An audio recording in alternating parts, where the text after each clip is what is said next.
யோசுவாவின் புஸ்தகம். எல்லாரும் திருப்பிக் கொள்ளுங்கள். யோசுவாவின் புஸ்தகம் 4ஆம் அதிகாரம் 18, 19 ஆகிய 2 வசனங்களை நாம் சேர்ந்து வாசிக்க போகிறோம். யோசுவாவின் புஸ்தகம் 4ஆம் அதிகாரம் 18ஆம் வசனம், 19வது வசனம். அப்பொழுது கர்த்தருடைய உடன்படிக்கை பெட்டியை சுமக்கிற ஆசாரியர் யோர்தான் நடுவிலிருந்து ஏறி அவர்கள் உள்ளங்கால்கள் கரையில் ஊன்றின போது யோர்தானின் தண்ணீர்கள் தங்களிடத்திற்கு திரும்பி முன்போல அதன் கரை எங்கும் புரண்டது. இந்த பிரகாரமாக முதல் மாதம் 10ஆம் தேதியிலே ஜனங்கள் யோர்தானிலிருந்து கரையேறி எரிகோவுக்கு கீழ் எல்லையான கில்காலிலே பாளையம் இறங்கினார்கள். எரிகோவுக்கு கீழ் எல்லையான கில்காலிலே பாளையம் இறங்கினார்கள். கண்களை மூடி எல்லாரும் கர்த்தர் நம்மோடு பேசுவதற்கு நம்முடைய இருதயத்தை ஆயத்தப்படுத்துவாராக. எல்லாரும் ஜெபிங்க. பரிசுத்த ஆவியானவரே, எங்கள் இருதயத்தை ஆயத்தப்படுத்தும், எங்கள் சிந்தனைகளை ஆயத்தப்படுத்தும், எங்களை உம்முடைய வசனத்துக்கு நேராய் கர்த்தர் திருப்புவீராக. நல்ல வாய்களை திறந்து ஜெபம் பண்ணுங்கள். எல்லாரும் கொஞ்சம் சத்தத்தை உயர்த்தி இந்த வேத பகுதியிலிருந்து நீர் இன்றைக்கு எங்களுக்கு தேவையான மன்னாவை நீர் தரும்படியாய் நாங்கள் ஜெபம் பண்ணுகிறோம். ஹல்லேலூயா, ஹல்லேலூயா. நல்ல வாய்களை திறந்து ஆவியானவர் எங்களோடு பேசுவீராக. உம்முடைய வார்த்தைகள் எங்களுக்கு நேராய் வருவதாக. இருதயங்கள் திறக்கப்படுவதாக ராஜா, இருதயங்கள் திறக்கப்படுவதாக ஆண்டவரே. கரங்களை உயர்த்தி சி மைனர் எல்லாரும் கர்த்தரை நோக்கி பார்ப்போம், கர்த்தரை நோக்கி பார்ப்போம். ரகமா ரியா தரபா ஷியந்தரபா லபா ரபா லபா. ஹல்லேலூயா. நல்ல வாய்களை திறந்து ஹல்லேலூயா. ஆவியானவருக்கு இடம் கொடுங்க, ஆவியானவருக்கு இடம் கொடுங்க. ஜீசஸ் இன்னும் துதிப்பேன், இன்னும் போற்று. அந்த தேவ பிரசன்னத்துக்குள்ள எல்லாரும் ஆராதிப்பேன். சேர்ந்து பாடுறீங்களா? இன்னும் துதிப்பேன், இன்னும் போற்றுவேன், இன்னும் உம்மை ஆராதிப்பேன், இன்னும் துதிப்பேன், இன்னும் போற்றுவேன், இன்னும் உம்மை ஆராதிப்பேன்.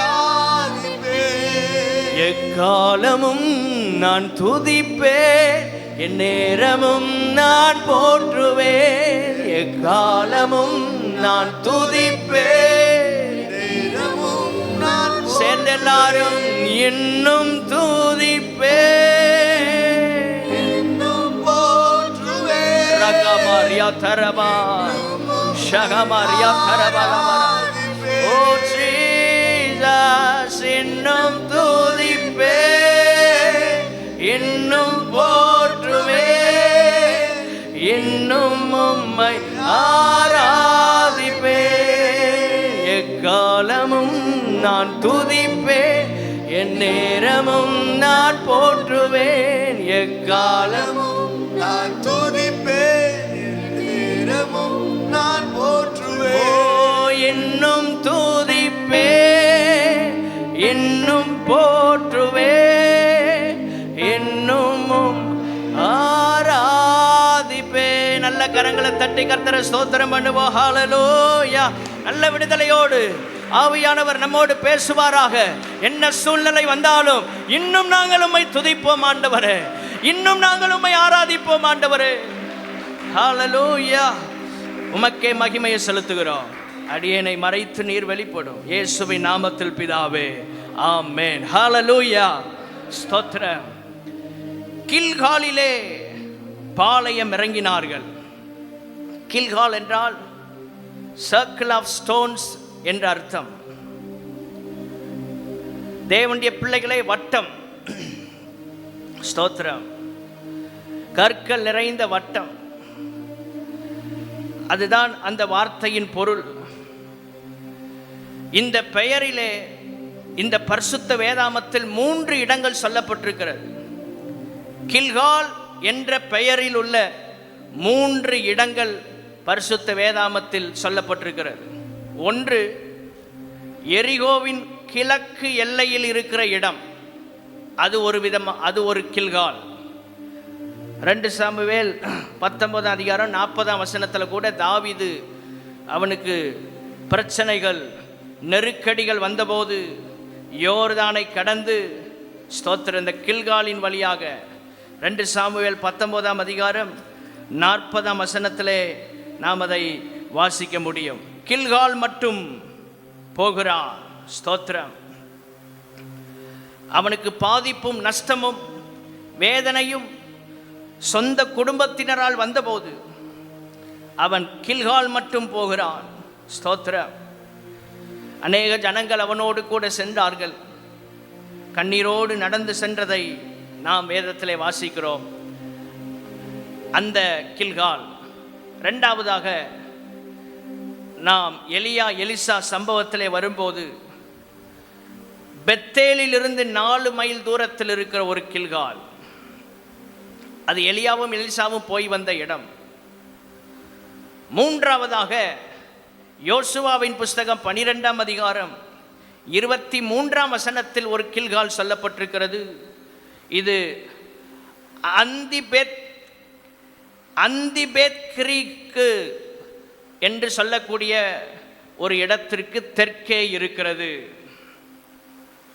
இந்த கில்கால். இது 3வது. இன்றைக்கு நாம் தியானிக்க போகிற கில்கால் எரிகோவின் கிழக்கு எல்லையில் இருக்கிற கில்கால். கர்த்தருக்கு மகிமை உண்டாவதாக.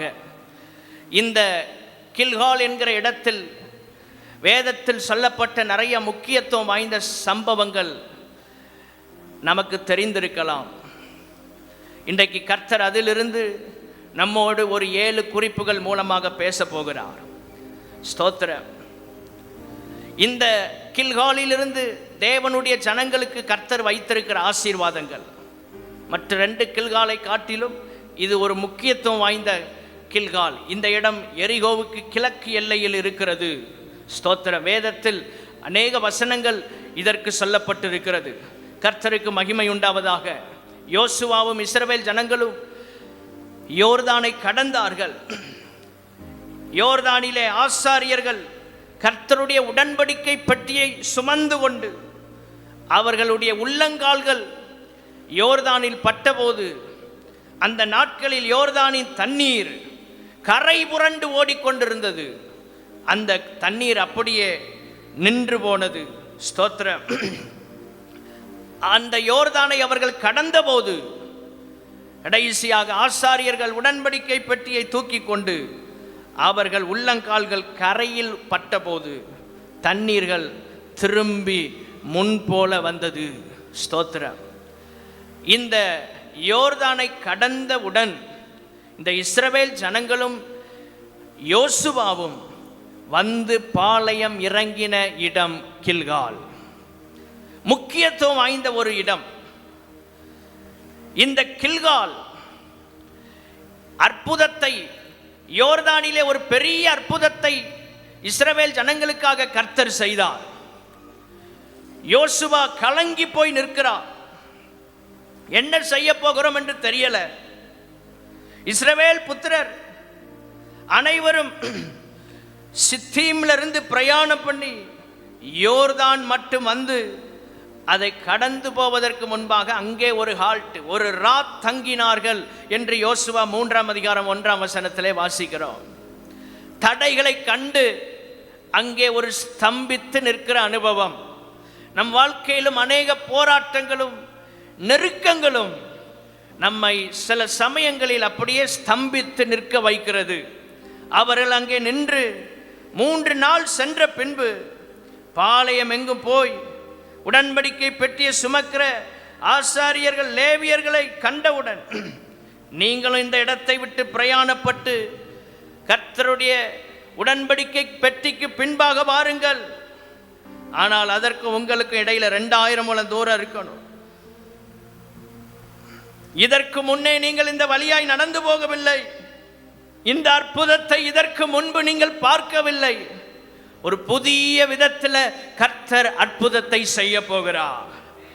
உங்கள் வாழ்க்கையிலும் ஒரு புதிய விதத்திலே கர்த்தர் அற்புதங்களை செய்ய போகிறார். இதற்கு முன்பாக நீங்கள் இந்த வழியிலே நடந்து போகவில்லை. இந்த ஒரு எக்ஸ்பீரியன்ஸ் நமக்குள்ள வரல, ஒரு புதிய அனுபவம். ஆனா கண்களுக்கு முன்னால ஒரு பெரிய தடை. கர்த்தர் அற்புதங்களை செய்வார், உங்களை பரிசுத்தம் பண்ணிக்கொள்ளுங்கள் என்று யோசுவா ஜனங்களை பார்த்து சொல்லுகிறார்.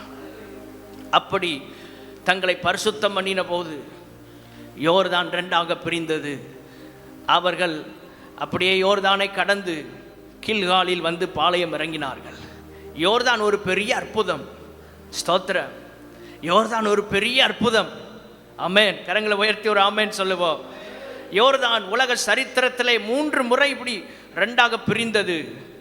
முதல்ல யோசுவாவின் மூலமாக தேவனுடைய மனிதர்களின் கால்கள் பட்டபோது, கர்த்தருடைய பிரசன்னம் இறங்கின போது தடைகள் விலகியது. தடைகள் பாதகங்கள் சாதகமாய் மாறியது. உடன்படிக்கை பற்றி எதற்கு அடையாளம்? தேவ பிரசன்னத்திற்கு அடையாளம். தேவ பிரசன்னம் உங்க வாழ்க்கையில இறங்கும் போது எல்லா பாதகங்களையும் கர்த்தர் சாதகமாக மாற்றுவார். சத்ரு உங்கள் முன்னேற்றத்தை தடுப்பதற்கு, உங்கள் குடும்பத்தின் நலனை கெடுப்பதற்கு சத்ரு கொண்டு வருகிற தடைகள் எல்லாம் உங்களின் நன்மைக்காகவே கர்த்தர் மாற்றி அமைப்பார். விசுவாசிக்கிறவர்கள் கரங்களை உயர்த்தி ஒரு அல்லேலூயா சொல்லுவோம். தேவனுடைய பிள்ளைகளே, இந்த அனுபவம் நம்முடைய வாழ்க்கையில் வருவதாக. அந்த அற்புதத்தை அவர்கள் பார்த்தார்கள். 2ஆவதாக எலியாவும் எலிசாவும், எலியா எடுத்துக்கொள்ளப்படுவதற்கு முன்பாக யோர்தானை கடக்கும் போது ஒரு முறை யோர்தான் 2ஆக பிரிந்தது. 3ஆவது முறை எலிசா மறுபடி எலியா இல்லாமல் தனியே வருகிறான். எலியா இல்லாமல் வந்தாலும் எலியாவின் தேவனோடு 2 மடங்கு அபிஷேகத்தோடு எலிசா திரும்பி வந்தான். கரங்களை உயர்த்தி ஒரு அல்லேலூயா சொல்லுவோம். ஸ்தோத்திரம். எலியாவின் தேவன் எங்கே? அதே சால்வை எடுத்து அடித்து யோர்தான் 2ஆக பிரிந்தது. அவன் அக்கறை போட்டான். இப்படியாக 3 முறை இந்த யோர்தான் 2ஆக பிரிக்கப்பட்டது. தேவனுடைய பிள்ளைகளை எதை குறிக்கிறது? ஒரு யோசுவாவுக்காக மாத்திரமல்ல, ஒரு எலியாவுக்காக மாத்திரமல்ல, ஒரு எலிசாவுக்காக மாத்திரம் அல்ல, உங்களுக்காகவும் எனக்காகவும் தேவனை நம்பி அவரை சார்ந்து வாழுகிற அத்தனை பேருக்காகவும் எவ்வளவு தடைகளையும் கர்த்தர் உடைத்து அற்புதங்களை செய்வார். கரங்களை உயர்த்தி ஒரு ஆமென் சொல்லுவோம். இந்த கில்கால் அற்புதத்தை பெற்ற பிற்பாடு வந்து தங்கிய இடம். ஸ்தோத்திரம். தேவ சபைக்கு இது அடையாளமாக இருக்கிறது. கில்கால் ஒரு தேவ சபை. அற்புதத்தை பெற்ற பிற்பாடு நாம் வந்து தங்க வேண்டிய இடம் தேவ சபை. தேவனுடைய ஆசீர்வாதங்களை பெற்ற பிற்பாடு, தேவனிடத்திலிருந்து பல நன்மைகளை நாம் சுதந்தரித்த பிற்பாடு நாம் வந்து தங்க வேண்டிய, நிற்க வேண்டிய ஒரு இடம் கில்கால். அங்கே இஸ்ரவேல் ஜனங்கள் முகாமிட்டார்கள். அங்கதான் அவங்க கேம்பே இருக்குது. ஸ்தோத்திர. ஒரு பெருங்கூட்டம் அங்க வந்து லட்சங்கள் வந்து முகாமிட்டு இருக்கிறது. அற்புதத்தை பெற்ற பிற்பாடு ஒரே ஒருத்தன், சொஸ்தமாக்கப்பட்டது 10 பேர், ஒரே ஒருவன் மாத்திரம் திரும்பி தேவாலயத்திற்கு வருகிறான். அவனிடத்தில் இருந்த நன்றி உணர்வை கர்த்தர் கனம் பண்ணினார். ஆண்டவரே ஸ்தோத்திரம். எங்கள் வாழ்க்கையில் அற்புதத்தை பெற்ற பிற்பாடு எல்லாம் கையை உயர்த்தி, அப்பா தேவ சபையில் வந்து நிலைத்திருக்க, தங்கி இருக்க கர்த்தர் உதவி செய்வீராக. ஆமேன். ஸ்தோத்திரம். இவ்வளவு பெரிய அற்புதத்தை பார்த்த பிற்பாடு அவர்கள் கில்காலில் வந்து பாளையம் இறங்குறாங்க. ஸ்தோத்திரம். இந்த கில்கால் நமக்கு என்ன ஆசீர்வாதங்களை தரப்போகிறது? இந்த அனுபவங்கள் நம்ம வாழ்க்கையில் எப்படிப்பட்ட ஆசீர்வாதங்களை கொடுக்கிறது? முதல் குறிப்பு, யோசுவாவின் புஸ்தகம் 4ஆம் அதிகாரம் 20ஆம் வசனம், 21ஆம் வசனம், 22ஆம் வசனம் சேர்ந்து வாசிப்போம். அவர்கள் யோர்தானில் எடுத்துக்கொண்டு வந்த அந்த 12 கற்களையும் யோசுவா கில்காலிலே நாட்டி இஸ்ரவேல் புத்திரரை நோக்கி, நாளை உங்கள் பிள்ளைகள் இந்த கற்கள் ஏதென்று தங்கள் பிதாக்களை கேட்கும்போது நீங்கள் உங்கள் பிள்ளைகளுக்கு அறிவிக்க வேண்டியது என்னவென்றால், இஸ்ரவேலர் வெட்டாந்தரை வழியாய் இந்த யோர்தானை கடந்து வந்தார்கள். கரங்களை உயர்த்தி ஆமேன் சொல்லுவோம். இஸ்ரவேலர் இந்த யோர்தானை கடந்து வந்தார்கள். எப்படி வந்தாங்க? வெட்டாந்தரை வழியாய். அப்போ கில்கால் எதை குறிக்கிறது? ஸ்தோத்திர, கர்த்தர் செய்த மகத்துவங்களை நினைப்பூட்டுகிற இடம் கில்கால். அல்லது கர்த்தர் செய்த மகிமையான கிரியைகளை நினைத்து பார்க்கிற, திரும்பி பார்க்கிற, நினைப்பூட்டுகிற ஒரு இடம் கில்கால். இந்த தேவ சமூகத்துக்கு, சபைக்கு வரும்போது நம்முடைய வாழ்க்கையில கர்த்தர் நம்மை எப்படியெல்லாம் நடத்தி வந்தார் என்பதை நினைத்து பார்த்து நன்றி செலுத்துகிற இடம் தேவ சபை. ஆராதனை நேரம் நம்ம இருதயத்திலிருந்து நன்றியால் கர்த்தரை துதிக்கணும்.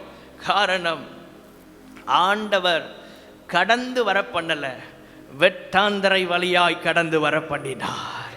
ஹல்லேலூயா, ஸ்தோத்திரம். ஏதோ சூழ்நிலைகளை சும்மா தாண்டி வர உதவி செய்யல, கிருபையாய் நம்ம ஜீவனை பாதுகாத்து ஆண்டவர் எல்லா தடைகளை உடைத்து நம்மை கர்த்தர் யோர்தானிலிருந்து வெளியே கொண்டு வந்தார். கரை புரண்டு ஓடிக்கொண்டிருக்கிற நேரத்தில் ஆண்டவருடைய பிரசன்னம் நமக்காக நின்றது. ஆண்டவருடைய பிரசன்னம் நின்றது. தேவனுடைய பிள்ளைகளே, உங்களுக்காக தேவ பிரசன்னம் நிற்கும். யார் நிற்கிறாங்களோ நிற்கலையோ, கர்த்தர் உங்களுக்காக நிற்பார். நம்புகிறீங்களா? கர்த்தர் உங்களுக்காக எழுந்தருளி இருப்பார். 12 கற்களை கில்காலில் நாட்டுகிறாங்க. வரும் சந்ததி கேட்கும், இது என்ன? இந்த 12 கற்களுக்கான இதற்கு ரகசியம் என்ன? அப்பொழுது யோசுவா சொல்லுகிறான், வருங்காலத்தில் உங்கள் பிள்ளைகள் வந்து இந்த 12 கற்களும் ஏன் இங்கே கில்காலில் நாட்டப்பட்டிருக்கிறது என்று கேட்கும்போது அதற்கு ஒரு பெரிய ரகசியம் இருக்கிறது. 70 பேராக கானான் தேசத்திலிருந்து எகிப்துக்கு வந்து பஞ்சம் பிழைப்பதற்காக ஒரு 70 பேர் வந்தாங்க. 430 வருஷம் அங்க யோசேப்பை அறியாத பார்வோன் வந்து அடிமைத்தனத்திற்குள்ளே ஆக்கிவிட்டான். யோசேப்பின் காலம் வரை இந்த இஸ்ரவேல் ஜனங்கள் சந்தோஷமாக இருந்தாங்க. யோசேப்பின் காலத்திற்கு பிற்பாடு அவனை அறியாத வேறொரு பார்வோன் வந்து 430 வருஷம், ஸ்தோத்திர, இந்த 12 கோத்திரங்களையும் அடிமைப்படுத்தி விட்டார்கள். ஆனால் கர்த்தர் 430 வருடங்கள் கழித்து ஒரு மோசேயை எழுப்பி இந்த ஜனத்தை எகிப்திலிருந்து விடுதலையாக்கி 40 வருஷம் வனாந்தரத்திலே நடத்தி யோர்தானை கடந்து கானானின் எல்லைகளுக்குள் கொண்டு வந்தார். 12 கோத்திரங்களின் பிள்ளைகளும் எகிப்திலிருந்து புறப்பட்டதில் யோசுவாவும் காலேபும் இந்த கானான் தேசத்தை சுதந்தரித்தார்கள். இந்த யோர்தானை, செங்கடலையும் கடந்து வந்தோம், யோர்தானையும் கடந்து வந்தோம். இந்த யோர்தானிலிருந்து எடுக்கப்பட்ட 12 கற்களும் கர்த்தர் எப்படி நம்மை நடத்தினார், எப்படி நம்மை பாதுகாத்தார், எப்படி நம்மை பராமரித்தார், எவ்வளவு அழகாக கர்த்தர் நம்மை நடத்தினார் என்பதை வரும் சந்ததிக்கு நினைப்பூட்டுவதற்காக இந்த 12 கற்களும் இங்கே நாட்டப்பட்டிருக்கிறது என்று யோசுவா சொல்லுகிறான். கரங்களை உயர்த்தி ஒரு அல்லேலூயா சொல்லுவோம். 12 கற்களும் அங்கே நாட்டப்பட்டது எதற்காக?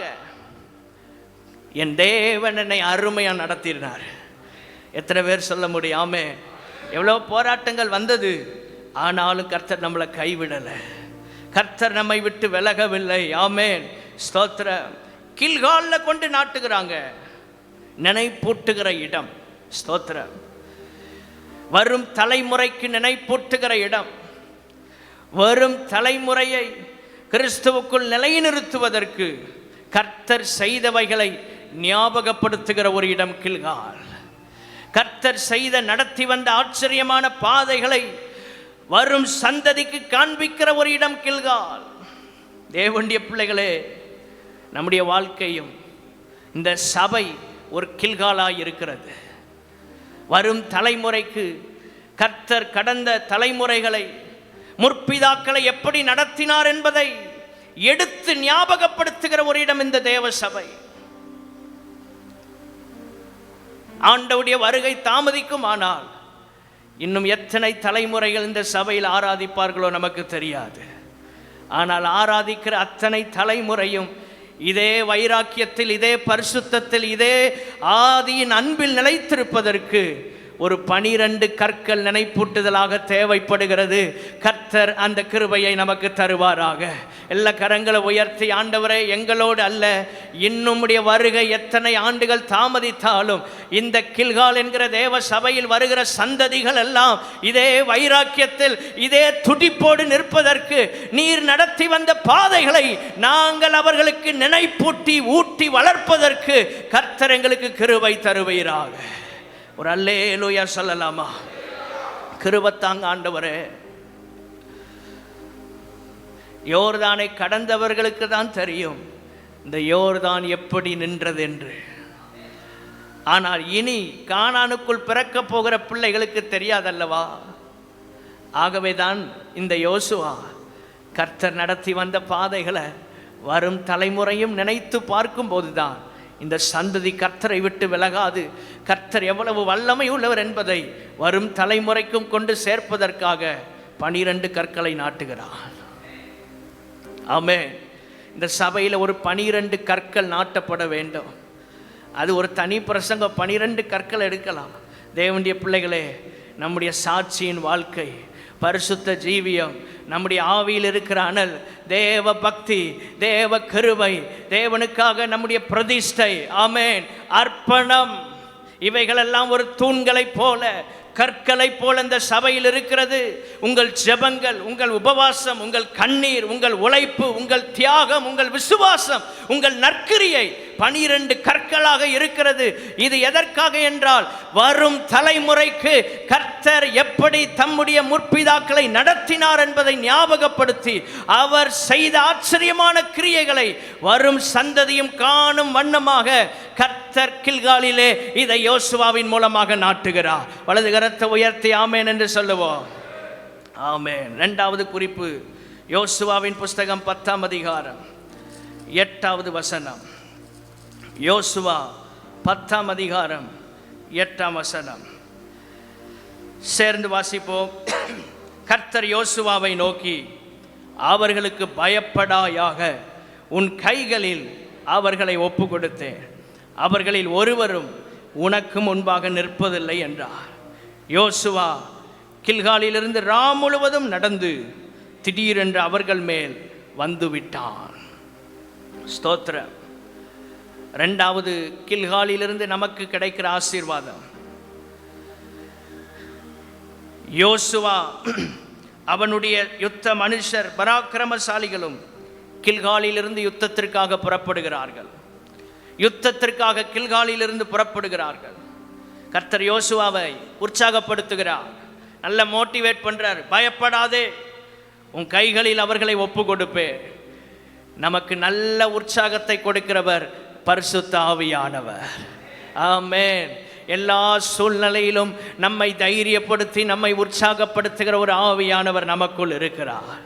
கில்காலின் 2வது அனுபவம், இந்த ஆசீர்வாதம் தெய்வீக நடத்துதலும் தெய்வீக திட்டமும் வெளிப்படுகிற இடம். ஸ்தோத்திரம். ஆவியானவர் கரெக்டாக நடத்துகிறார். யோசுவா கில்காலிலிருந்து யுத்தத்திற்கு புறப்படுகிறார். கர்த்தர் அவங்களை லீட் பண்றார். ஒரு நடத்துதல் கிடைக்குது. சகல யுத்த மனுஷரும் பராக்கிரமசாலிகளும் போறாங்க.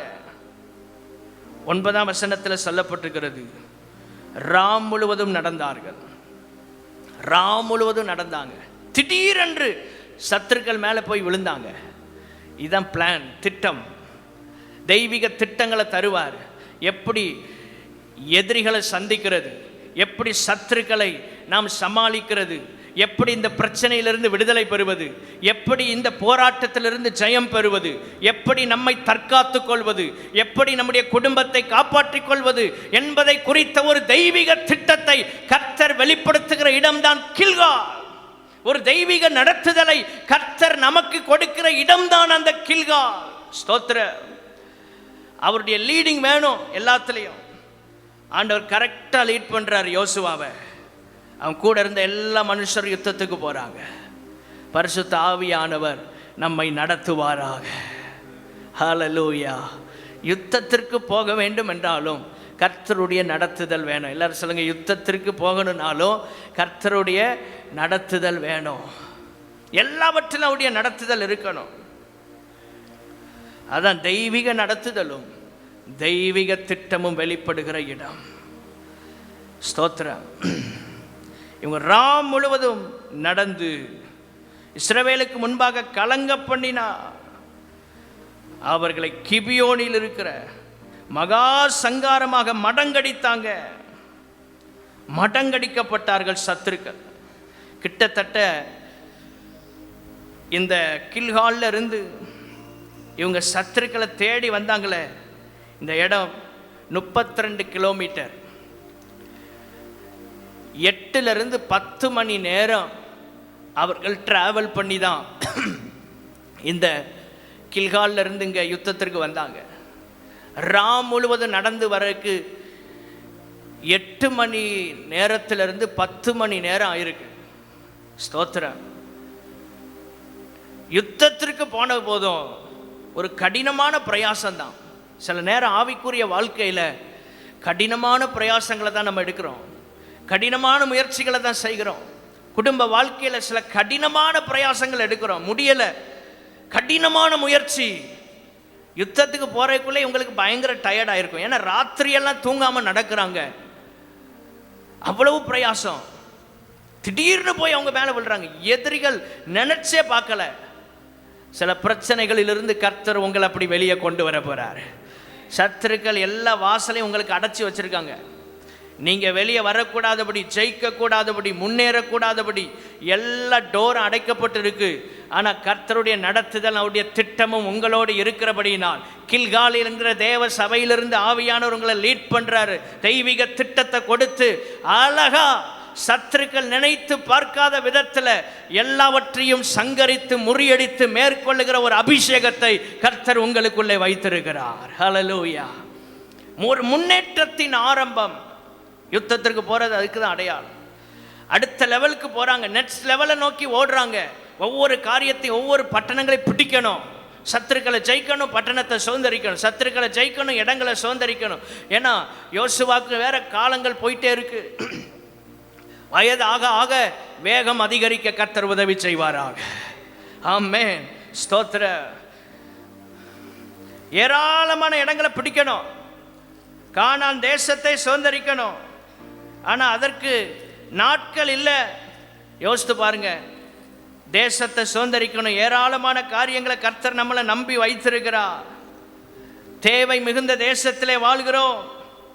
ஆனால் சுதந்திரிக்க வேண்டிய இடங்கள் ஏராளம் இருக்கிறது. யோசுவா 13ஆம் அதிகாரம் 1 வசனத்தில், யோசுவா வயது சென்று முதிர் வயதான போது கர்த்தர் அவனை நோக்கி, நீ வயது சென்றவனும் முதிர்ந்தவனுமானாய். சுதந்திரித்து கொள்ள வேண்டிய தேசம் இன்னும் மகா விஸ்தாரமாய் இருக்கிறது. இந்த வார்த்தையை குறித்து வைத்து ஜெபம் பண்ணுங்க. ஆண்டவரே, எங்க வாழ்நாள் ரொம்ப ஷார்ட், ரொம்ப குறைவு. ஆனா சுதந்திரிக்க வேண்டிய காரியங்கள் ஏராளம் இருக்கு. ஆண்டவரே, செய்ய வேண்டிய பணிகளும் ஊழியங்களும் கிரியைகளும் ஏராளம் இருக்குது. ஆனா எங்க வயதும் ஆகி கொண்டே இருக்கிறதப்பா. காலங்கள் போதாது, நாட்கள் பொல்லாதவைகள் ஆனதால் காலத்தை பிரயோஜனப்படுத்தி கொள்ளுங்கள். இன்னும் சில காலம் கழித்து பார்ப்போம் இல்லை. கர்த்தர் தந்த இந்த நாட்களை அவருக்காக பயன்படுத்த கர்த்தர் உதவி செய்வாராக. சுதந்திரிக்க வேண்டிய தேசம் மகா விஸ்தாரம், ரொம்ப பெருசு. வாழ்நாளும் ரொம்ப குறைவு. மோசையை விட 10 வருஷம் குறைவாகத்தான் வாழ்ந்தான் யோசுவா. மோசை 120 வருஷம் வாழ்ந்தான், யோசுவா 110 வருஷம் தான் வாழ்ந்தான். ஸ்தோத்திரம். நம்ம வாழ்நாள் எவ்வளோ காலம் நமக்கு தெரியாது. கர்த்தர் கையில் நம்ம ஜீவனும் நம்முடைய காலங்கள் அவருடைய கரத்தில் இருக்கிறது. தினமும் ஜெபிங்க. ஆண்டவரே, சுதந்திரிக்க வேண்டிய காரியங்கள் ஏராளம் இருக்கிறது. இன்னும் வேகத்தோடு செயல்பட்டு சுதந்திரிக்க கிருபை தருவீராக. ஒவ்வொரு நாளும் நம்ம வாழ்நாளில் குறைந்து கொண்டே இருக்கு. கர்த்தர் கிருபையாக நமக்கு கூட்டி தர்றாரு, எக்ஸ்டெண்ட் பண்ணுறார். ஆனாலும் நமக்கு ஒரு 90 வருஷத்தை ஆண்டவர் குறித்திருந்தார்னா அதில் ஒவ்வொரு நாளும் குறைஞ்சிட்டு தான் வருது. அதான் நாட்கள் பொல்லாதவைகள் ஆனதால் காலத்தை பிரயோஜனப்படுத்தி கொள்ளுங்கள். ஸ்தோத்திரம். எங்கள் நாட்களை எண்ணும் அறிவை எங்களுக்கு தாரும். 90ஆம் சங்கீதத்தில் இருக்கிறது. காலங்களை எண்ணி பார்க்கணும். இதே சூழ்நிலை, இதே காலம், இதே பலன் எப்பொழுதும் இருக்குமா? சொல்ல முடியாது. இந்த பலத்தோடு அதான் கிதியோனை பார்த்து கர்த்தர் சொல்றார், உனக்கு இருக்கும் இந்த பலத்தோடு நீ போ, உன்னை அனுப்புகிறவர் நான் அல்லவான்னு கர்த்தர் சொல்றார். ஆண்டவரே, தெய்வீக திட்டங்கள் கில்காலில் இருந்து வெளிப்படுவதாக. வலது கையை உயர்த்தி கேளுங்க. ஆண்டவரே, ஒரு நெருக்கடியான சூழ்நிலைக்குள்ள நாங்கள் வாழ்கிறோம். பல போராட்டங்களுக்கு நடுவில் எங்கள் குடும்பமும் எங்கள் வாழ்க்கையும் போய்கொண்டிருக்கிறது. ஆனால் சத்துருக்களை மேற்கொள்வதற்கு எல்லாம் கேளுங்க, நான் சொல்றது அப்படியே கேளுங்க தயவு செய்து. சத்துருக்களை மேற்கொள்ள, ஆண்டவரை எதிரிகளை முறியடிக்க கில்கால் என்கிற தேவ சபையிலிருந்து தெய்வீக நடத்துதலும் தெய்வீக திட்டங்களும் எங்களுக்கு வெளிப்படுவதாக.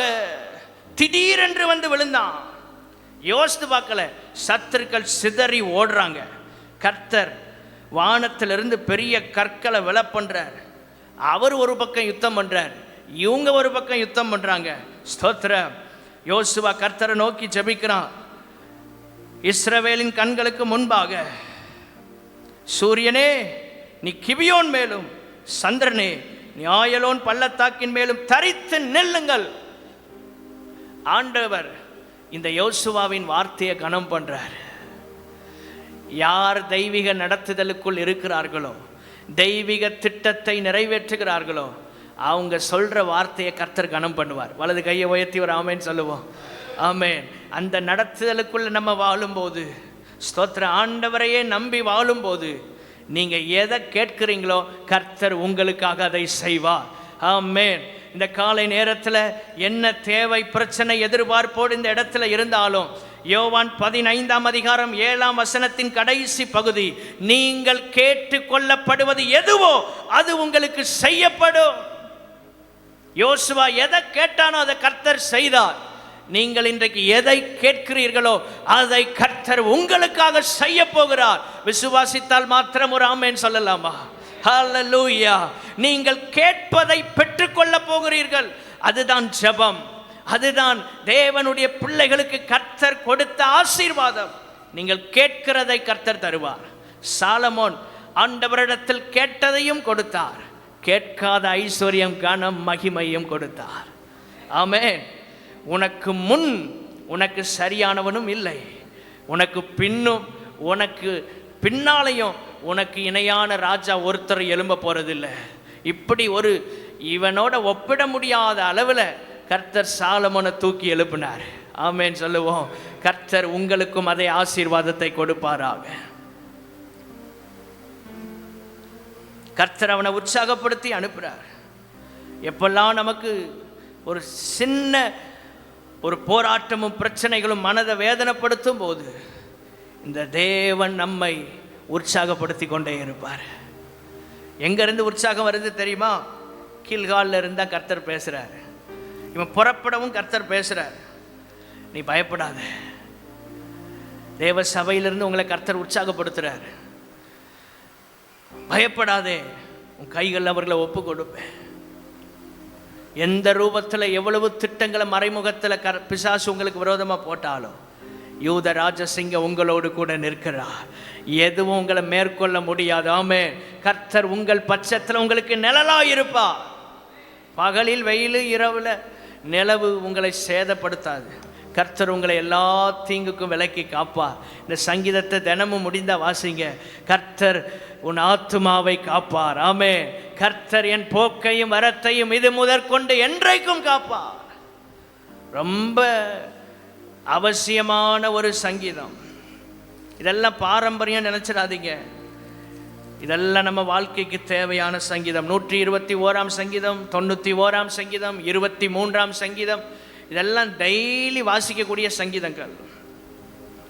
டெய்லி வாசிக்கக்கூடிய சங்கீதங்கள். இதில் ஒரு பெரிய மேன்மை இருக்கிறது. 3வது யோசுவாவின் புஸ்தகம் 5ஆம் அதிகாரம் 7வது வசனம். யோசுவா 5:7, அவர்களுக்கு பதிலாக அவர் எழும்ப பண்ணின அவர்கள் பிள்ளைகளை யோசுவா விருத்த சேதனம் பண்ணினார். வழியிலே அவர்களை விருத்த சேதனம் பண்ணாததினால் அவர்கள் விருத்த சேதனம் இல்லாதிருந்தார்கள். விருத்த சேதனம் செய்தான் யோசுவா. எகிப்திலிருந்து புறப்பட்டவர்கள் அல்ல, வனாந்தரத்தில் பிறந்தவர்கள். இவர்களை யோசுவா விருத்த சேதனம் பண்ணுகிறான். அதாவது சுத்திகரிப்பு, பிரதிஷ்டை செய்கிறான். ஸ்தோத்திரம். கர்த்தருக்கென்று பிரதிஷ்டை செய்கிறான். மூன்றாவது குறிப்பு கில்கால், நம்மை கர்த்தருக்கு பிரதிஷ்டை செய்கிற இடம் அல்லது நம்மை கர்த்தருக்கு அர்ப்பணிக்கிற ஒரு இடம். ஸ்தோத்திரம். அதுதான் கில்கால். விருத்த சேதனம் உடன்படிக்கைக்கு அடையாளமாக இருக்கிறது. கர்த்தருக்கு நம்மை அர்ப்பணிப்பது தான் உடன்படிக்கை.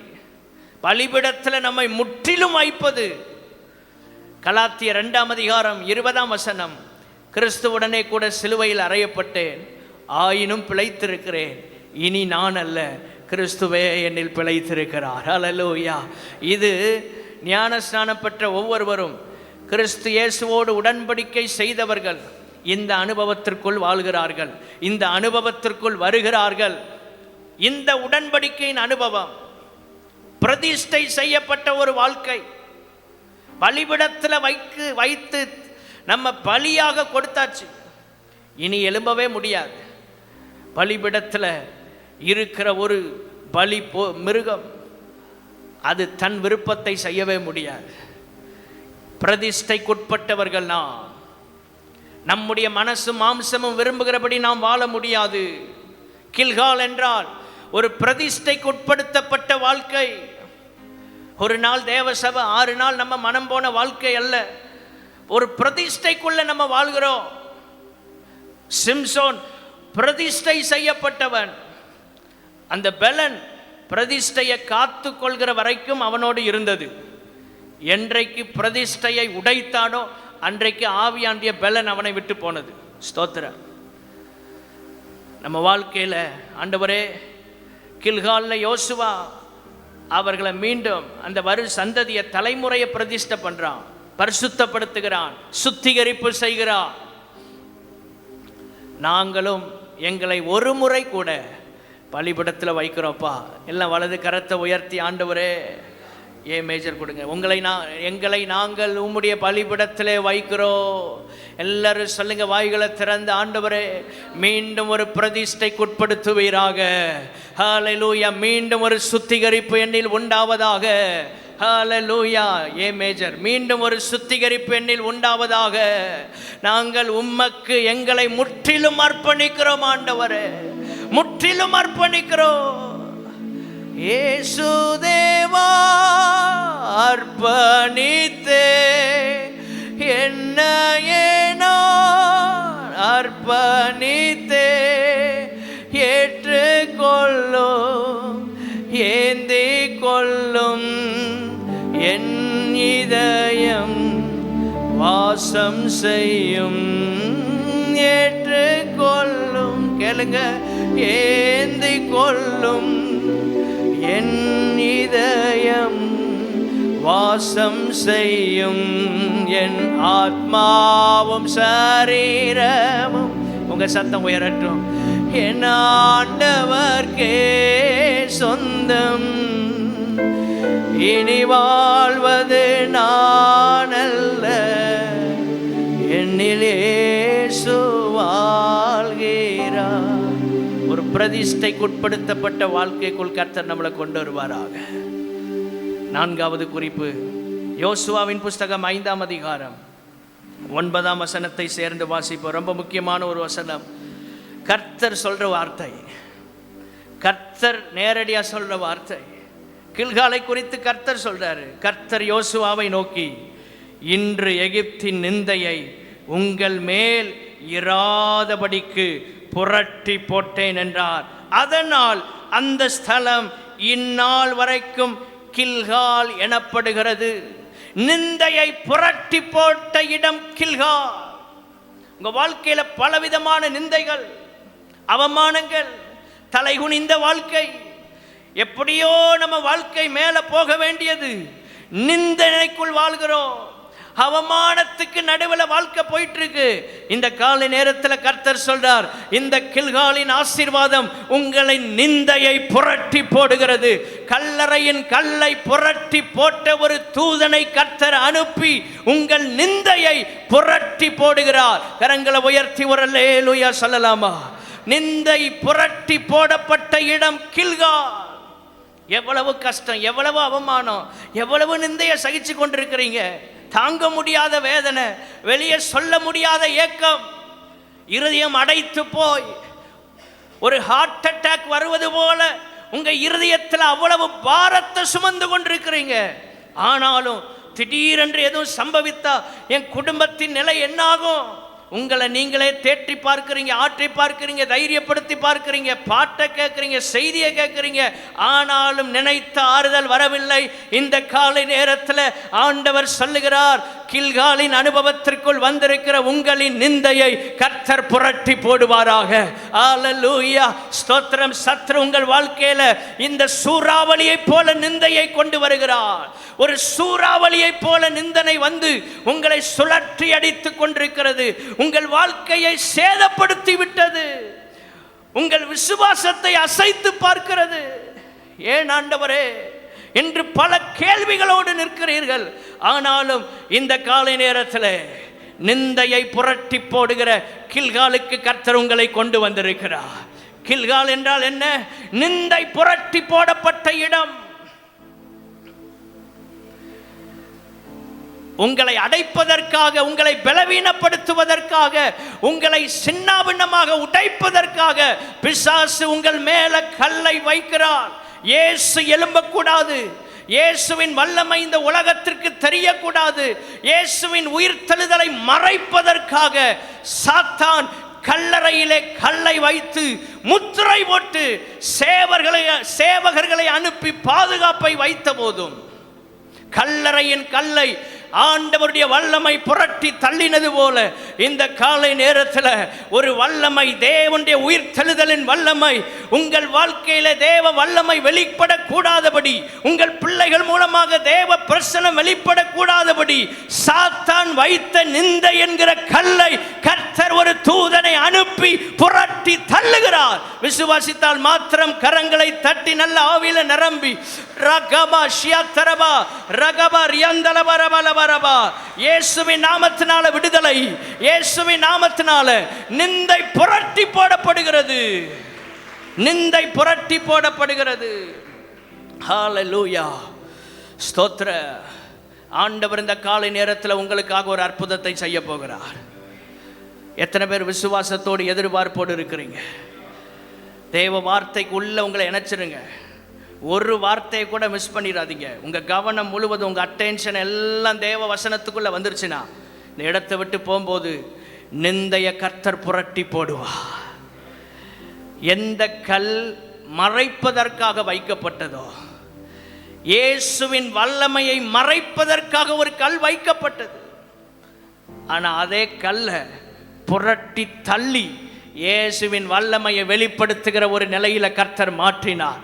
எந்த நிந்தை உங்க வாழ்க்கையை மறைப்பதற்கு, உங்கள் குடும்பத்தின் அந்தஸ்தை கெடுப்பதற்கு, உங்கள் தனிப்பட்ட வாழ்க்கையை அழிப்பதற்காக எந்த நிந்தை என்கிற கல்லை பிசாசு உங்கள் மேல கொண்டு வந்து வைத்தானோ, அதே நிந்தை என்கிற கல்லை ஒரு தூதனை அனுப்பி கர்த்தர் இந்த காலை நேரத்தில் புரட்டி தள்ளி உங்கள் மூலமாக கர்த்தருடைய வல்லமை இந்த தேசத்திற்கு வெளிப்படும் வண்ணமாக கர்த்தர் அதை மாற்றப் போகிறார். சத்ரு கொண்டு வந்த தீமையை என் தேவன் நன்மையாக மாற்றப் போகிறார். விசுவாசித்தால் எல்லாரும் கரம் தட்டி நல்ல உற்சாகமா ஆமென். ஹல்லேலூயா. யோசேப்பு சொல்லும்போது, நீங்களோ எனக்கு தீமை செய்ய நினைத்தீர்கள், ஆனால் கர்த்தரோ அதை நன்மையாக முடிய பண்ணினார். இந்த காலை நேரத்தில் கர்த்தர் உங்க வாழ்க்கையை அப்படி மாற்றுவாராக. எந்த நிந்தையை சுமந்துட்டு இருந்தாலும் இன்னைக்கு இயேசு அதையெல்லாம் மாற்றப் போகிறார். ஹல்லேலூயா. 5வது யோசுவாவின் புஸ்தகம் 5ஆம் அதிகாரம் 12ஆம் வசனம். யோசுவாவின் புஸ்தகம் 5ஆம் அதிகாரம் 12ஆம் வசனம். அவர்கள் தேசத்தின் தானியத்திலே புசித்த மறுநாளிலே மன்னா பெய்யாமல் ஒளிந்தது. அது முதல் இஸ்ரவேல் புத்திரருக்கு மன்னா இல்லாமல் போய் அவர்கள் கானான் தேசத்து பலனை அந்த வருஷத்தில் தானே புசித்தார்கள். கானானுக்குள்ள போய் கானான் தேசத்தில் இருக்கிற தானியத்தை புசித்தாங்க. என்றைக்கு புசிக்க கர்த்தர் உதவி செய்தாரோ அடுத்த நாள்ல இருந்து மன்னா நின்று போனது. ஸ்தோத்திரம். உங்கள் தேவைகளுக்கான தீர்வை கர்த்தர் ஏற்படுத்தும் வரைக்கும் உங்களை கைவிட மாட்டார். ஸ்தோத்திரம். 5வது கில்கால் தர ஆசீர்வாதம், கானானின் ஆசீர்வாதத்தை பெறுகிற இடம். கானானின் ஆசீர்வாதத்தை அல்லது தேவன் உங்களுக்கென்று முன்குறித்த ஆசீர்வாதத்தை அனுபவிக்கிற இடம் கில்கால். 5வது குறிப்பு. இந்த கில்கால் என்றைக்கு அதற்குள்ளே வந்து அந்த கானான் தேசத்தின் பலனை புசித்தார்களோ அன்றைக்கு மன்னா பெய்யாமல் ஓய்ந்தது. மறுநாள் அது வரைக்கும் கர்த்தர் சப்ளை பண்ணிட்டே இருக்கார் பரலோகத்திலிருந்து. ஆமென். ஸ்தோத்திரம். ஆண்டவர் உங்களுக்கு சொன்னதை செய்கிற வரைக்கும் உங்களை கைவிட மாட்டார். அது வரைக்கும் மன்னாவை அனுப்புவார், காடை அனுப்புவார், ஜீவ தண்ணீரை தருவார், கண்மலையின் தண்ணீரினால் திருப்தி ஆக்குவார். ஒரே ஒரு நம்பிக்கை மாத்திரம் கடைசி வரை இருப்பதாக, என் தேவன் எனக்கு சொன்னதை நிச்சயம் செய்து முடிப்பார். அவர் பொய் சொல்ல மனிதன் அல்ல, மனம் மாற மனுபுத்திரன் அல்ல. அந்த ஜனங்களுக்காகத்தான் கர்த்தர் இந்த கானானையே வைத்தார். இந்த கானானின் ஆசீர்வாதத்திற்கு இந்த ஜனங்களை கர்த்தர் கொண்டு வருகிறார். உங்களுக்கென்று கர்த்தர் முன்குறித்த ஆசீர்வாதங்களை நீங்கள் அனுபவிக்கிற நாள் மட்டும் கர்த்தர் உங்களோடு இருப்பார், உங்களை கைவிட மாட்டார். உங்களுக்கு தேவையான அனைத்தையும் அவர் கொடுத்து கொண்டே இருப்பார். இந்த தேசத்தின் தானியத்தில் புசித்த நாளின் மறுநாள் மன்னா நின்று போனது. புசிக்கிற நாள் வரை மன்னாவை கர்த்தர் கொடுத்தார். நீங்கள் நல்ல ஸ்டாண்ட் பண்ணுற வரைக்கும், நீங்கள் பலப்படுற வரைக்கும் கர்த்தர் உங்களுக்கு தேவையான எல்லாத்தையும் கொடுத்து கொண்டே இருப்பார். ஆமென் சொல்லுங்க. ஹல்லேலூயா. கர்த்தர் நல்ல உங்களை உருவாக்கி மேலே நிறுத்துகிற வரைக்கும் உங்களுக்கு இன்னும் எக்ஸ்ட்ரா கிருபைகள், இன்னும் பலன், இன்னும் தைரியத்தை ஆண்டவர் தருவாராக. 40 வருஷத்தின் மன்னா முடிவுக்கு வந்தது. இப்பொழுது கானான் தேசத்தின் ஆகாரம். எப்பொழுதுமே ஒரே ஆகாரத்தை தந்து நம்மை நடத்துகிறவர் அல்ல. 40 வருஷத்தின் அனுபவம் திரும்புகிறது. ஒரு புதிய அனுபவத்திற்குள்ள கர்த்தர் இந்த ஜனங்களை கொண்டு வர்றார். இந்த ஜனங்களுக்கு கொஞ்சம் சலிப்பு இருந்தது, உண்மைத்தான். ஒரே மன்னாவை எத்தனை வருஷம் சாப்பிட்றேன்னு சலித்து போனாங்க. கர்த்தர் சொன்ன அந்த நாள், அந்த நேரத்தில், அந்த இடத்துல இந்த ஜனங்கள் வந்து அந்த தேசத்தின் பலனை புசித்த போது கர்த்தர் சூழ்நிலையை மாற்றினார். எப்பொழுதும் சலிப்பு வரக்கூடிய நிலையில் நம்மை நடத்துகிற தேவன் அல்ல. அவர் முன்குறித்திருக்கிற சில ஆசீர்வாதங்களை நாம் பெற்றுக்கொள்ள தகுதியாகும் போது கர்த்தர் புதிய வழிகளில் நம்மை நடத்த ஆரம்பிப்பார். புதிய ஆசீர்வாதங்களை கர்த்தர் நமக்கு தருவார். சலித்து போக மட்டும் கர்த்தர் நம்மை நடத்துகிறவர் அல்ல. நம்முடைய ஆண்டவர் எப்பொழுதும் புதிய நிலையிலே நம்மை நடத்த விரும்புகிறார். புதிய மன்னா தான் ஒரு நாளும், ஆனாலும் அது ஒரே உணவாக இருந்தது. அதையும் மாற்றினார். 40 வருஷத்துக்கு அப்புறம் கானான் தேசத்துக்குள்ளே கொண்டு வர்றார். இந்த கில்கால் தேவன் முன்குறித்த ஆசீர்வாதங்களை அனுபவிக்கிற இடம். இதற்காகத்தான் ஒரு ஆபிரகாம், ஒரு ஈசாக்கு, ஒரு யாக்கோபு கர்த்தரை உறுதியாய் சேவித்தார்கள். கர்த்தர் அவங்களுக்கு வாக்கு பண்ணார், ஒரு நாள் உங்கள் சந்ததி இந்த தேசத்தை சுதந்தரிக்கும். சொன்னதை செய்து முடித்தார். ஆமேன் சொல்லுவோம். ஆமேன். 6வது ஆசீர்வாதம் 1 சாமுவேலின் புஸ்தகம் 7ஆம் அதிகாரம் 16-17 வசனங்கள். 1 சாமுவேலின் புஸ்தகம் 7ஆம் அதிகாரம் 16-17 வசனங்கள். அவன் வருஷா வருஷம் புறப்பட்டு பெத்தேலையும் கில்காலையும் மிஸ்பாவையும் சுற்றி போய் அவ்விடங்களிலெல்லாம் இஸ்ரவேலை நியாயம் விசாரித்த பின்பு அவன் ராமாவுக்கு திரும்பி வருவான். அங்கே அவனுடைய வீடு அங்கே இருந்தது. அங்கே இஸ்ரவேலை நியாயம் விசாரித்து அவ்விடத்தில் கர்த்தருக்கு ஒரு பலிபீடத்தை கட்டினான். 6வது குறிப்பு, இந்த சாமுவேலும் கில்கால் மட்டும் நியாயம் விசாரிக்கிறான். ஸ்தோத்திரம். கர்த்தருடைய அல்லது தேவ பிரசன்னத்தின் கட்டுப்பாட்டிற்குள் இருக்கிற இடம் கில்கால். இது 6வது அனுபவம். நம்ம வீடும் நம்ம வாழ்க்கையும் நம்ம குடும்பமும் தேவ பிரசன்னத்தின் கட்டுப்பாட்டுக்குள் இருக்க கர்த்தர் உதவி செய்வாராக. அந்த கட்டுப்பாட்டுக்குள்ளே இருந்தா என்ன போராட்டத்தையும் ஜெயிக்க முடியும். ஆமென் சொல்லுங்க. ஸ்தோத்திரம். அந்த கட்டுப்பாட்டுக்குள்ள இருக்கணும். நம்முடைய வாழ்க்கை தேவ பிரசன்னத்திற்குள்ள இருக்கணும். அதான் கில்கால். அந்த அட்மாஸ்பியர்லே வாழணும். சாமுவேல் போய் போய் போய் இந்த கில்கால் எல்லாம் நல்ல தேவ பிரசன்னம் ஒரு அட்மாஸ்பியரை கிரியேட் பண்ணிட்டான். தேவ பிரசன்னம் உள்ள மனிதர்கள் எங்கே போகிறாங்களோ அங்கே ஒரு நல்ல அட்மாஸ்பியர் சேஞ்ச் ஆகும். ஹல்லேலூயா. உங்கள் வீடுகள் ஜெபத்தினாலும் தேவ வார்த்தையினாலும் நிரம்பி இருப்பதாக நல்ல ஒரு அட்மாஸ்பியரை நீங்கள் கிரியேட் பண்ணி வைக்கணும். உங்கள் வாழ்க்கைக்குள்ளே நல்ல ஒரு அட்மாஸ்பியர் இருக்கணும். ஒரு சுதந்திர காற்றை நீங்கள் சுவாசிக்கணும். கரங்களை உயர்த்தி ஒரு அல்லேலூயா சொல்லலாமா? இந்த சாமுவேல் அடிக்கடி போய் போய் போய் போய் கில்காலில் ஒரு நல்ல அட்மாஸ்பியர் மாறுது. நியாயம் விசாரித்தான்னு என்ன அர்த்தம்? கர்த்தருடைய வார்த்தையை சொல்லி ஜனங்களை சீர்படுத்தி ஸ்திரப்படுத்தி பலப்படுத்தி சரி பண்ணி ஒரு நல்ல அட்மாஸ்பியருக்குள்ளே அந்த ஒரு ப்ரெசன்ஸுக்குள்ளே அந்த ஏரியாவை வச்சுருக்கிறான். நீங்கள் இருக்கிற ஏரியாவை நல்ல தேவ பிரசன்னத்துக்குள்ளே வைக்க கர்த்தர் உதவி செய்வாராக. நம்ம இருக்கிற வீடை தேவ பிரசன்னத்திற்குள்ளே வைக்க கர்த்தர் உதவி செய்வாராக. அவருடைய கட்டுப்பாட்டிற்குள்ளே அந்த வீடும் அந்த நம்முடைய வாழ்க்கையும் இருக்க கர்த்தர் உதவி செய்வாராக. ஹல்லேலூயா. அதான் தேவ மனுஷனுடைய கட்டுப்பாடு. பிசாசு ஒவ்வொரு ஆட்களை வச்சு எல்லைகளை பிசாசு ஆளுகை செய்வான். ஒவ்வொரு ஊர்லேயும் ஒரு விதமான பிசாசு கிரியேட் செய்யும். நல்ல ஒரு பட்டணத்துக்குள்ளே போகும்போது பைபிள் சொல்கிறது நல்லா ஜெபம் பண்ணிட்டு போகணும். பலவான முந்தி கட்டிட்டு போங்கிறார் இயேசு. ஏன்னா ஒவ்வொரு ஊர்லேயும் ஒவ்வொரு தெருவுலையும் ஒரு பலவான் ஒரு பிசாசு கிரியேட் செய்வான். நம்ம ஊழியத்துக்கு போனாலும் சும்மா நடந்து போனாலும் அந்த ஏரியாவுக்குள்ளே நம்ம காலை வைக்கும்போது ஸ்தோத்திரம் பலவான கட்டணும். ஒரு ஆமேன் சொல்லுங்க. ஆமேன். ஸ்தோத்திரம். சாமுவேல் இருக்கிற வரைக்கும் இந்த இடம்ல நல்ல அட்மாஸ்பியருக்குள்ள இருந்துச்சு. நல்ல ஒரு கால சூழ்நிலை, சமாதானம். தேவ பிள்ளைகள் வசனத்துக்குள்ள நின்றாங்க. தேவனுக்கு பயந்து வாழ்ந்தார்கள். ஸ்தோத்திரம்.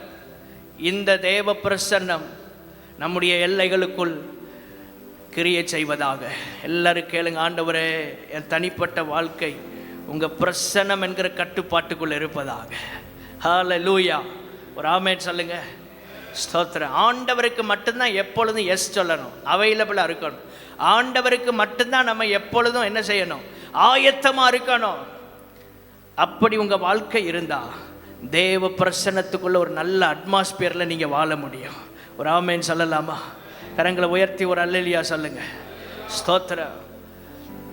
அப்படிப்பட்ட ஒரு வாழ்க்கை நமக்கு தேவை. எந்த சூழ்நிலை வந்தாலும் கர்த்தருக்குன்னு அந்த ஸ்தானத்தை கொடுத்து அந்த தேவ பிரசன்னம் என்கிற கட்டுப்பாட்டுக்குள்ளே நம்ம இருக்கணும்.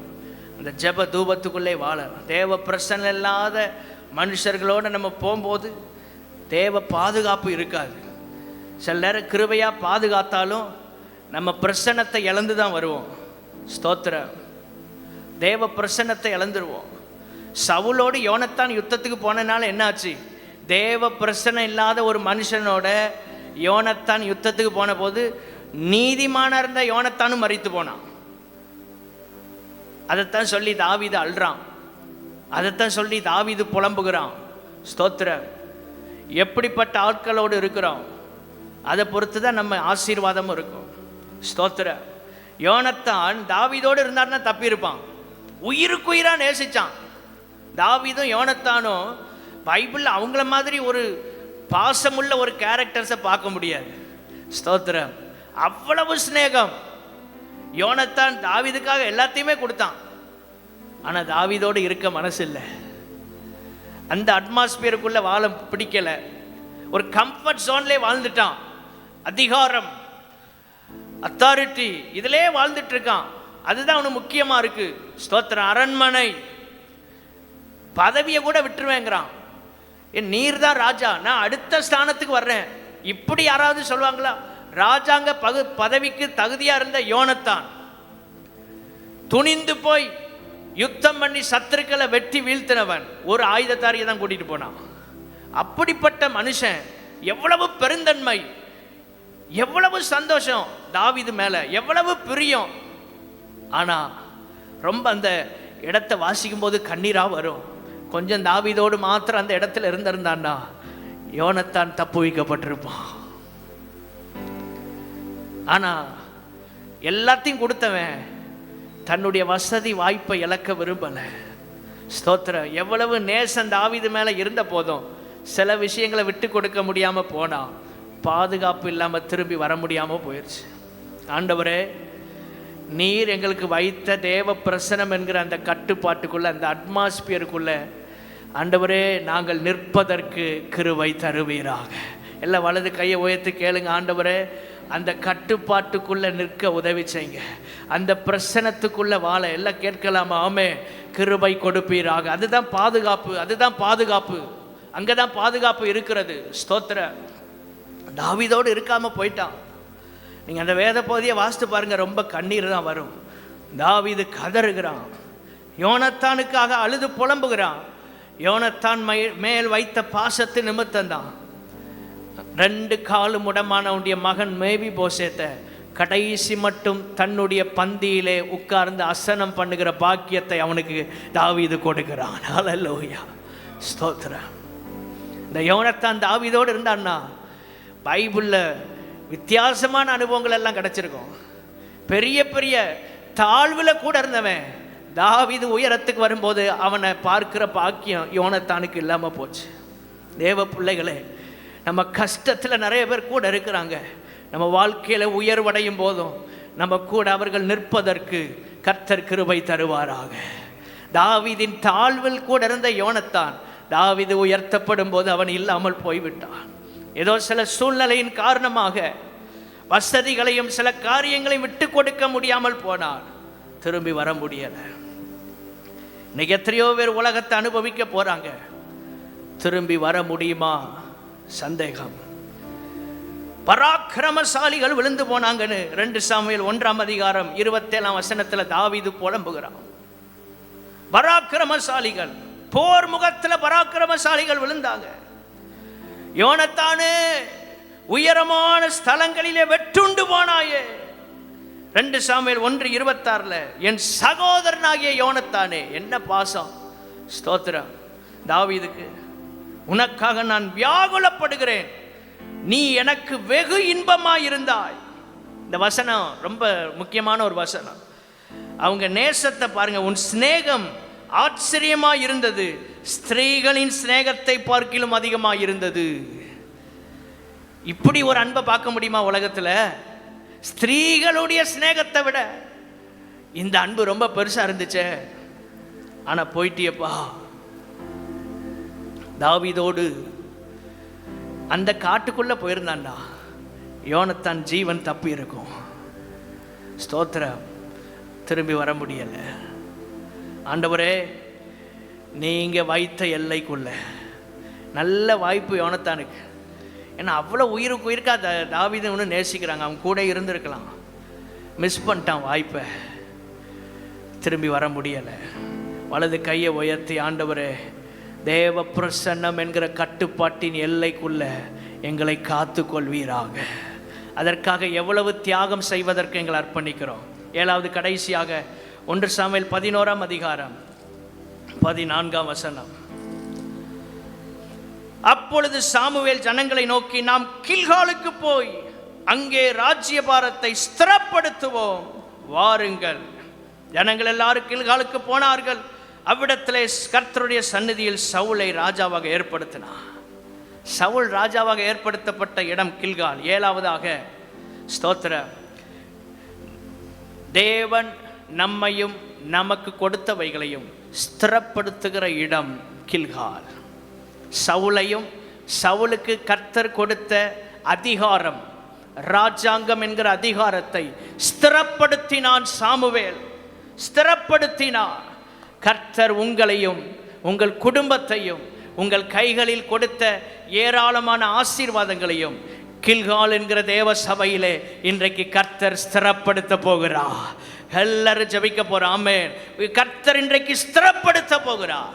ஆனால் அதுக்கு முன்னால சொன்னா, சாமுவேல் 7 நாள் எனக்காக காத்திரு. இந்த முறை காத்திருந்தவன் பின்னால் வரும்போது காத்திருக்க தவறினான். சாமுவேல் வர தாமதமான போது பலி செலுத்தி இந்த கில்காலில் பெற்ற அந்த ஸ்திரத்தன்மையை இழந்து போனான். தேவ பிள்ளைகளே, கடைசி மட்டும் ஏதோ ஒரு தடவை காத்திருக்கிறது இல்லை. கர்த்தர் சமூகத்தில் கடைசி வரை காத்திருந்தோன்னா கர்த்தர் நம்மை ஸ்திரப்படுத்துவார். எந்த போராட்டங்கள் எவ்வளவு மனம் வேதனைக்குள்ள இருந்தாலும் இன்னும் பொறுமையாய் காத்திருப்போம். கர்த்தர் நம்மை ஸ்திரப்படுத்துவார். எல்லாரும் எழுந்து நின்று ஜெபிக்க போகிறோம்.